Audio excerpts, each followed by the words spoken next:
Kali ni kita nak bincangkan berkaitan dengan beberapa masalah yang sepatutnya sebagai seorang makmum kena perhatikan dan elakkan daripada melakukan beberapa perkara dan perbetulkan beberapa perkara tersebut. Yang pertama, sebagai seorang makmum ketika di dalam sembahyang berjemaah, pastikan kita jangan melakukan perbuatan ini. Perbuatan yang macam mana? Iaitulah mengangkat takbiratul ihram serentak dengan imam mengangkat takbiratul ihram. Sebagai contoh, setiap kali kita berdiri dalam sembahyang, kita niat, kita angkat takbiratul ihram, Allahu Akbar. Lafaz Allahu Akbar yang pertama dalam sembahyang itulah dipanggil sebagai takbiratul ihram. Ketika rukuk kita sebut Allahu Akbar. Ketika sujud kita sebut Allahu Akbar. Allahu Akbar takbir pada rukuk, sujud, bangun, rakaat kedua, ketiga sampai habis itu bukanlah takbiratul ihram, itu dinamakan sebagai takbir intiqalat, iaitulah takbir perpindahan daripada satu rukun kepada rukun yang lain. Fokus kita pada permasalahan pertama, takbiratul ihram di dalam sembahyang ini, apabila kita serentak sebagai makmum, kita serentak mengangkat takbiratul ihram serentak dengan imam, maka sembahyang kita tidak sah.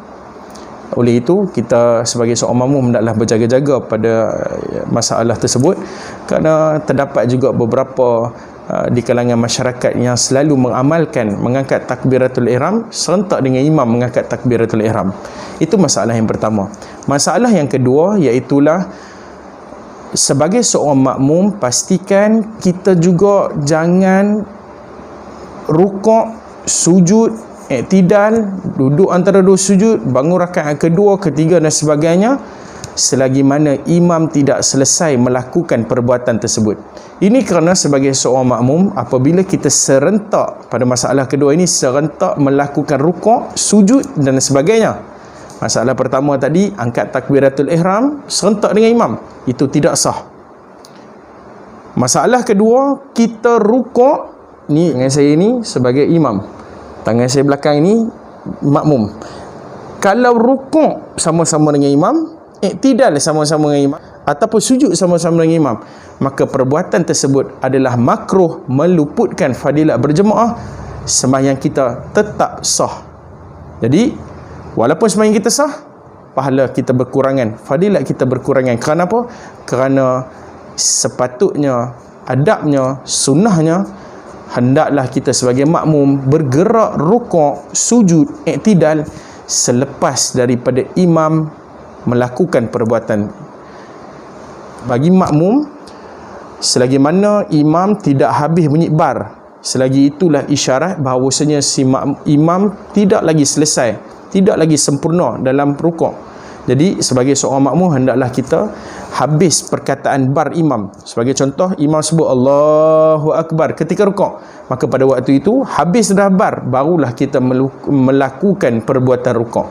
Itu masalah yang kedua. Masalah yang ketiga, iaitulah masalah yang ketiga, sekiranya masalah yang pertama takbiratul ihram serentak dengan imam, maka makmum tidak sah. Masalah yang kedua, rukuk bersama dengan imam ataupun iktidal bersama dengan imam, ataupun bangun rakaat kedua, ketiga bersama dengan imam, maka sembahyang kita sah, namun makruh, meluputkan fadilat berjemaah. Masalah yang ketiga, iaitulah beri salam serentak dengan imam. Maka para ulama berbeza pendapat sama ada sah ataupun batal sembahyang seorang makmum yang serentak memberi salam dengan imam. Maka pandangan yang lebih kuat menyatakan bahawasanya sebagai seorang makmum, apabila memberi salam serentak dengan imam, sembahyang makmum tersebut tidak batal, namun meluputkan fadilat berjemaah kerana hukumnya makruh. Kesimpulan yang kita bincang pada hari ini, sebagai seorang makmum, yang pertama, rajin-rajinkanlah kita menambah ataupun upgrade ilmu yang kita ada. Rajin-rajinkanlah diri kita pergi ke kuliah-kuliah di Masjid Surau ataupun mana-mana majlis ilmu. Di samping kita boleh menonton di YouTube, Facebook dan media-media yang lain, maka alangkah baiknya kita juga memperuntukkan masa kita di dalam seminggu ataupun sehari kita untuk kita menuntut secara berhadapan. Ini kerana apa-apa masalah yang kita muskil pada waktu pembelajaran boleh kita ajukan pada guru tersebut.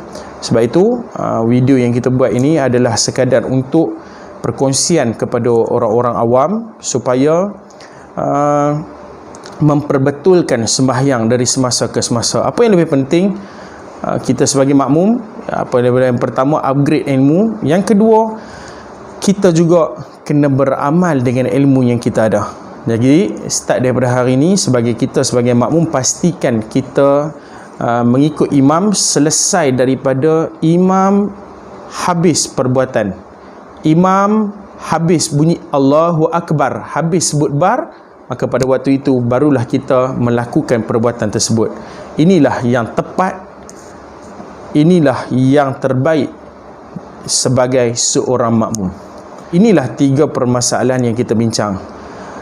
Adapun ada di sana juga terdapat ada satu lagi masalah, iaitulah bagaimanakah hukum makmum angkat takbiratul ihram sebelum imam angkat takbiratul ihram. Masalah ni pelik tapi benar. Kalau masalah yang pertama tadi kita bincang sama-sama serentak dengan imam. Imam angkat takbir, dia pun angkat takbir. Sembahyang kita sebagai makmum tak sah. Masalah yang kedua kita bincang rukuk i'tidal serentak dengan imam. Sembahyang kita sah, tapi makruh meluputkan fadilah berjemaah. Jangan buat macam ni. Masalah ketiga yang kita bincang, bagi salam serentak dengan imam. Sembahyang kita sah, makruh. Jangan buat macam ni lah. Yang keempat, pelik sikit. Imam tak dan nak berdiri dalam saf ke apa ke, kita apa yang angkat takbiratul ihram sebelum kita ikut imam, imam tak dan nak sembahyang lagi. Maka ini tidak ada khilaf. Para ulama tidak khilaf pada masalah ini. Hukum makmum yang mengangkat takbiratul ihram sebelum imam angkat takbiratul ihram, maka sembahyang makmum tersebut juga tidak sah. Maka jangan buatlah perkara yang demikian. Baik, sekadar ini saja perkongsian kita. Moga-moga kita tambah ilmu dari semasa dan ke semasa, insya-Allah.